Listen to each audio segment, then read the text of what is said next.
La société civile est de plus en plus consciente que la bioéconomie, les usages du bois, que ce soit la construction, le mobilier ou le bois énergie, ce sont des solutions qui existent déjà, mais c'est des solutions d'avenir qu'on va continuer à devoir développer. Les gens sont déjà conscients. Il y a une enquête du CSA qui montre que la grande majorité des Français, plus de 90%, pensent qu'il faut développer les usages du bois. Et les Français pensent que la forêt est majoritairement bien gérée. Donc on a la confiance d'une certaine façon du grand public. On a une obligation et une responsabilité d'agir.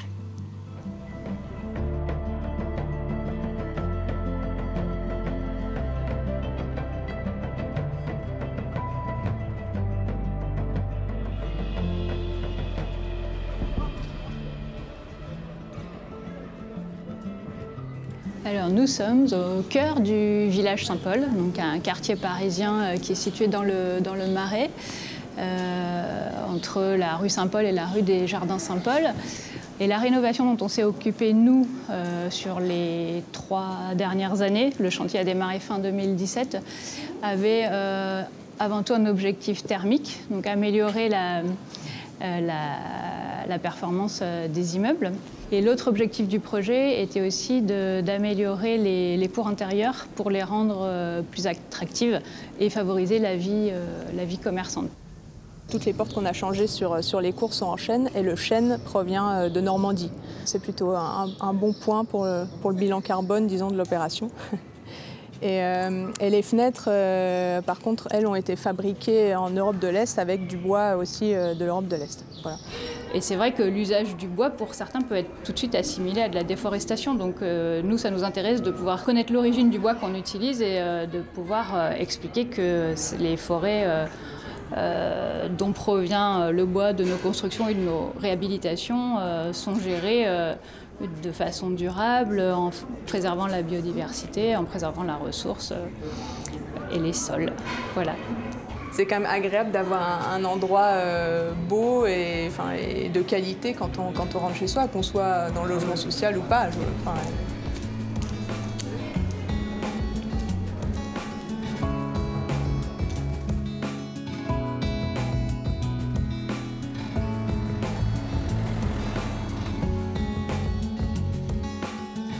Le sapin pectiné, c'est une essence cultivée ici depuis très longtemps. Nous avons plusieurs générations de propriétaires et plusieurs générations de scieurs qui s'occupent, qui travaillent avec cette essence. Pourquoi? Parce que le sapin pectiné sur la région est très bien installé, sur des altitudes de 900, 1000 mètres. Il y a suffisamment de pluie, de fraîcheur, d'hygrométrie pour que ce sapin puisse se développer ici, puisse se développer aussi bien. D'autres essences sont plus rapides, mais cette essence-là, elle est bien adaptée. L'intérêt du sapin pectiné, c'est que c'est une essence qui est là depuis longtemps. Donc on a une essence qui s'adapte petit à petit, et puis qui aujourd'hui est en pleine puissance, pleine croissance. On n'a pas besoin d'aller chercher de bois à des milliers de kilomètres. On a ce sapin qui produit une matière utilisable ici, utilisable sur place. Le paradoxe, ce serait effectivement de se dire, eh bien, on a une essence, on a une belle nature et on n'y touche plus. Parce que couper un arbre, eh bien, c'est triste, etc. Non, justement, dans ces forêts, si elles sont dans cet état, c'est parce qu'on intervient régulièrement dedans, qu'on en sort une matière qui va permettre aux plus jeunes de se renouveler.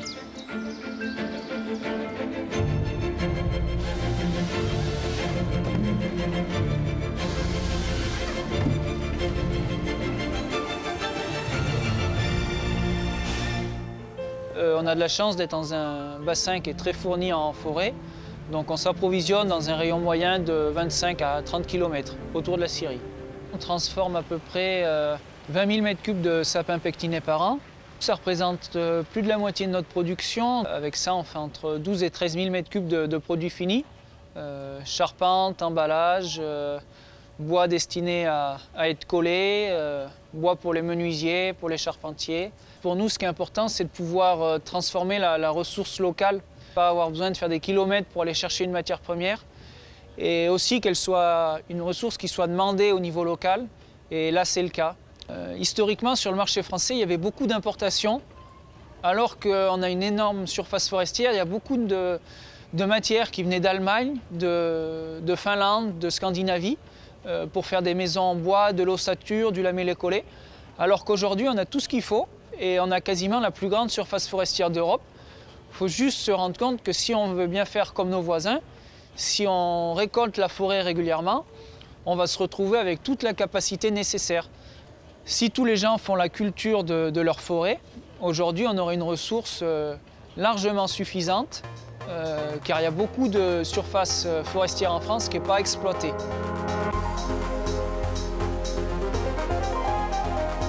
C'est un chantier qui est à 90% composé de charpente. On a en gros la partie rez-de-chaussée dalle basse qui est en béton.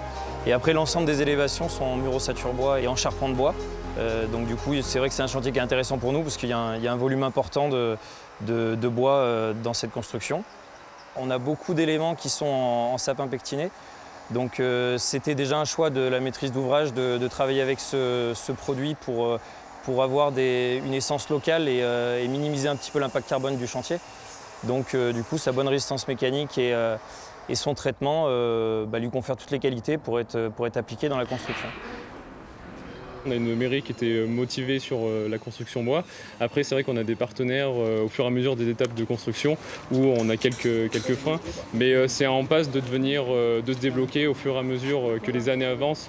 Chaque barrière commence à se lever. Donc c'est vraiment très intéressant. Donc ça va dans le bon sens. Le marché de la construction bois est en essor perpétuel.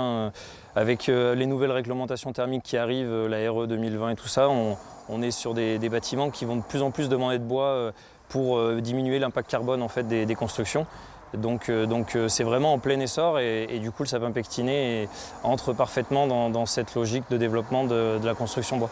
Après, la contrainte qu'on peut avoir, c'est vraiment actuel et très actuel même, c'est qu'en ce moment, il y a des marchés américains qui sont venus chercher les bois en Europe et à des prix plus élevés que nous, ce qu'on achète. Et donc du coup, ça crée une pénurie sur les bois d'importation qui font que les prix ont complètement flambé ces derniers temps. Mais du coup, pas sur le sapin pectiné, uniquement sur les bois du Nord en fait, d'importation. Donc du coup, ça nous incite plus à travailler sur le sapin pectiné.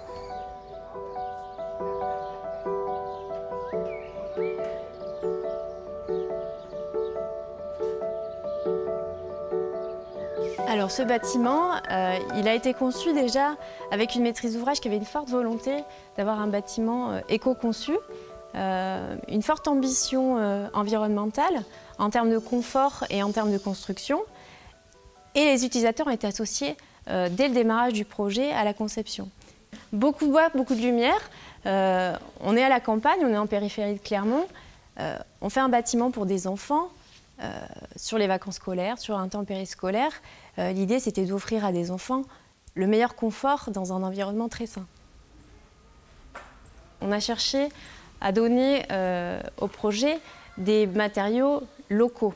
Donc pour nous, le sapin pectiné était plutôt évident puisqu'il a une couleur qui est assez claire, qui prend très bien la lumière. L'ossature bois, elle est venue de manière assez évidente parce qu'elle nous permettait aussi un gain en termes de chantier, en délai de chantier. Les murs bois sont arrivés préfabriqués d'usine, donc on a gagné du temps sur le chantier, mais on sent bien aujourd'hui que la ressource locale, elle est au cœur des préoccupations à la fois des maîtres d'ouvrage et aussi des utilisateurs et aux futurs usagers des bâtiments.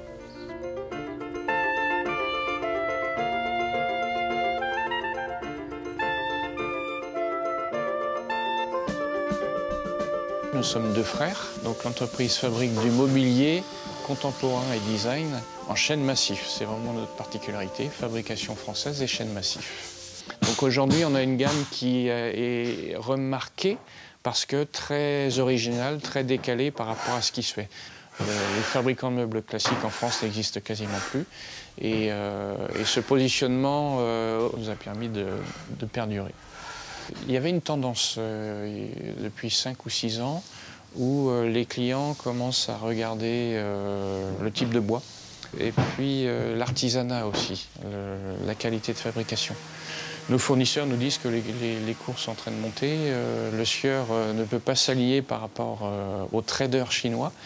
Donc on s'attend à une hausse du prix du bois là, qui est déjà commencée, mais en septembre de 15 à 20%, ouais, certainement. On va sans doute être obligé d'augmenter nos prix, nous aussi, il n'y a pas le choix. En dernière extrémité, vraiment en dernière extrémité, on réfléchira à utiliser une autre essence de bois qui soit moins rare, hein, c'est aussi possible. S'il n'y a plus de chêne, on prendra du frêne ou du hêtre. Mais la beauté n'est pas la même. Et puis je pense que l'appétence du client pour du frêne ou du hêtre n'est pas la même. On a quelques marges. En tant que décideur public, quand on voit un export massif de grumes, je trouve ça effectivement dommage parce que le propre de la valeur de cette filière, c'est qu'on a une magnifique matière première et que si on ne la transforme pas, alors on est comme les pays qui exportons tout simplement notre matière première. Nous appauvrissons de la richesse que nous avons dans nos mains. Les Allemands, eux, ont décidé d'ensemble de dire non, nous exportons que des sillages. Ce que je trouve être très vertueux parce que ça veut dire que ce qui est exporté aura forcément permis à beaucoup d'acteurs de vivre en fait tout simplement. Donc à des ouvriers de travailler, forestiers, des ouvriers en scierie, etc. Il ne faut pas oublier à quel point les forêts publiques sont importantes pour la filière française puisqu'elles ne représentent que 30% de la surface forestière mais 70% des volumes de bois transformés en France. Donc quelque part on a une forêt publique qui est extrêmement solidaire de la filière bois française.